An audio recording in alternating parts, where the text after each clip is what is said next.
back at it again, and oh my goodness, guys. Yeah. Mistrial? Anyone? Mistrial?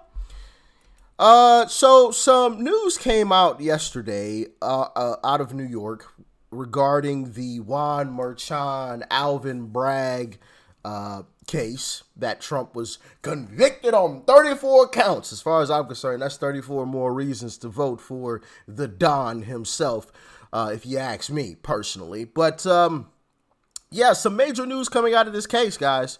Major news that we're going to be diving into. I'm going to get you guys out of here pretty quickly. We're not going to make this one too long. So like, share, comment, and hit that subscribe button if you are new. And let's dive in. Here we go.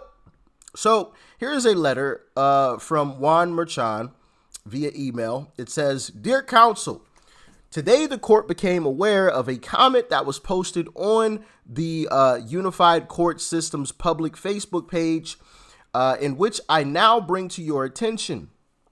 In the comment, the user, Michael Anderson, states, 'My cousin is a juror and says Trump is getting convicted. Thank you, folks, for all your hard work.' The comment, now labeled as 1 week old, responded to a routine UCS notice posted on May 29th, 2024, regarding oral arguments in the 4th Department of the Appellate Division. Unrelated to this proceeding, the posting entitled, 'The Appellate Division, 4th Department will hear oral arguments,' blah, blah, blah." So, long story short, allegedly, one of the cousins of a juror posted that Trump was going to be convicted before the decision actually came down. So it seems like one of the jurors sent a text message to their cousin before the actual decision was made public, which is a major problem in a court case. So everyone is talking about Trump possibly getting a mistrial, but I'm a little skeptical on that, and I'll state why later. Check it out. Looks like Trump's getting a mistrial. Listen up. So today, Judge Merchan, who oversaw Trump's case in New York, sent a memo out to Trump's legal team, as well as the New York DA, informing them of a Facebook post that was supposedly put up by a juror's relative prior to the verdict that stated they knew Trump was going to be found guilty and thanked them for all of their hard work. Well, New York has a law for these kind of things, and there's been some weird things that have happened in this trial, but I think that Trump's legal team is going to use this, leverage it, and I think they're going to get a mistrial. We shall see. Either way, does not look good at all.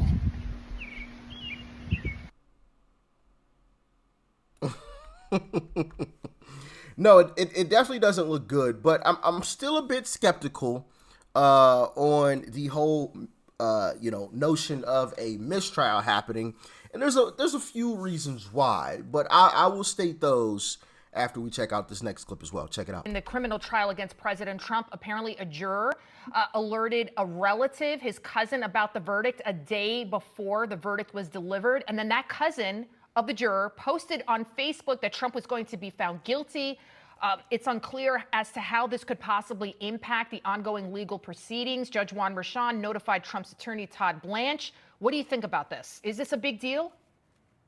Lydia, this is a huge deal. I've been saying this from the beginning. This was a rigged trial from the beginning, and now we're going to see it was rigged all the way to the end. We need more information about this juror to make sure that there is a relationship, or if this was just some random troll on the internet.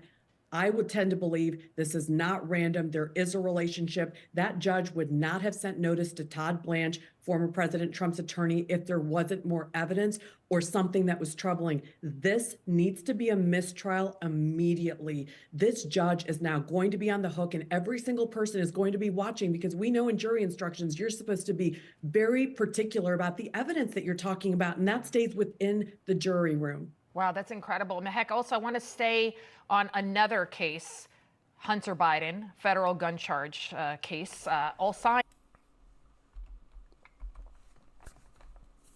Interesting stuff, huh? Very, very interesting stuff. And I did say that I was going to state my reasons as to why I'm a bit skeptical, because I feel like people are celebrating. And I definitely feel like it's a bit premature, because I don't think people, are stopping to think about the ramifications of all of this, right? Now, would it be great if Trump didn't have to go to jail and, the felonies were taken off? Sure. But let's talk about the downside. Since this scam trial has concluded, right, and now we're into the sentencing phase, which I believe he's going to be sentenced on like July 1st or something, I believe it is. No, it's like July 11th or something. It's right before the convention. It's a little later in July. But since that conviction came down, Trump and his team have fundraised nearly $500 million, because the people of America see how much of a scam this is. They see how much of just a show trial it is. They see how much the Democrats and the elitists just want to take Trump out. It's made people aware of that, and obviously people have stated that with their pocketbooks. All of us have. Trump received lots of donations from all types of folks. Small donors, I'm sure, have exceeded, the last number that I saw was like $70 million from small donors.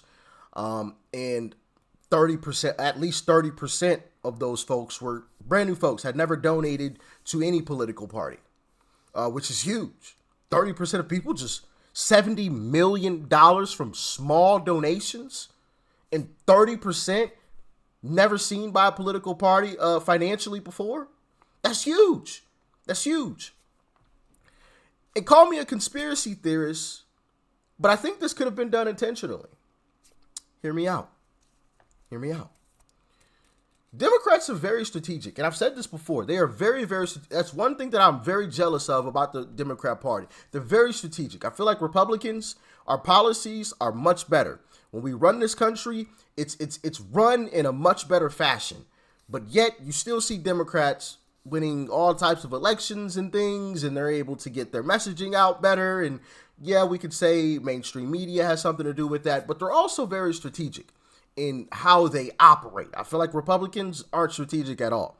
If Republicans got even just a little bit strategic on how, we move her, case in point, when Marjorie Taylor Greene was trying to get Mike Johnson out of the speakership, I was like, yo, that's gonna be a terrible move. We don't have the gap to ensure that Hakeem Jeffries doesn't take over that chair. We just don't have that type of cushion. And you even heard Matt Gaetz talk about that as well. But that's one of the things that I mean. Like, Republicans aren't very strategic. And I'm not saying that I don't like Marjorie Taylor Greene. Marjorie Taylor Greene has very good intentions, and she's sick of the BS just as much as anybody else. All I'm saying is I didn't agree with that move. I don't think that was very strategic. And that was just an example that I wanted to use. But what if Democrats did that on purpose? They planted that just in case, to give themselves a way out, to give themselves a way to back out of this situation if and when it went left. Well, they've seen it's gone left. It's gone in the wrong direction. Trump has fundraised over almost $500 million since it happened. So, let's execute Plan B. Let's make sure that everyone knows that this was posted here. I don't know. Hear me out, guys. There's been a lot of so-called conspiracy theories that have come from us on the right that have actually been proven true when given a little bit of time. I'm not saying that I'm 100% right. I obviously could be totally wrong, of course. I acknowledge that. But what do you guys think? Let me know. And also, one other negative, and I'll let you guys get out of here, is the fact that just because there's a mistrial doesn't mean he can't be retried. If I know law correctly. Correct me if I'm wrong in the comment section. It does not mean Judge Merchan can't just restart the trial all over again just to convict them in another 6 weeks or whatever it is. So now, not only did Trump have to sit in New York for 6 weeks, I believe it was, 7 weeks, back then, now he's going to have to do it all over again, which is going to take him off the campaign trail all over again. So that's also another thing that people aren't really thinking of when, everyone's getting excited about the possibility of a mistrial. He could put Trump right back in court for another 6-7 weeks. Yeah. And maybe that's their strategy. Hey, we can't get any of these other court cases going, right? The Judge Cannon case and everything else, right? We can't get any of those going. So let's just put them back in court up here. But what do you guys think? Let me know in the comment section below. I just wanted to point out some of the possible negatives out of this entire situation because, I'm seeing people get really, really excited about mistrial. And I'm like, hold on. There's a cause to pause right here. This could be a strategy for Democrats to try to garner more support because they see that they're losing. Or this could be a way to just tie Trump back in court once again. Let me know what you guys think. Peace and love. I'm out.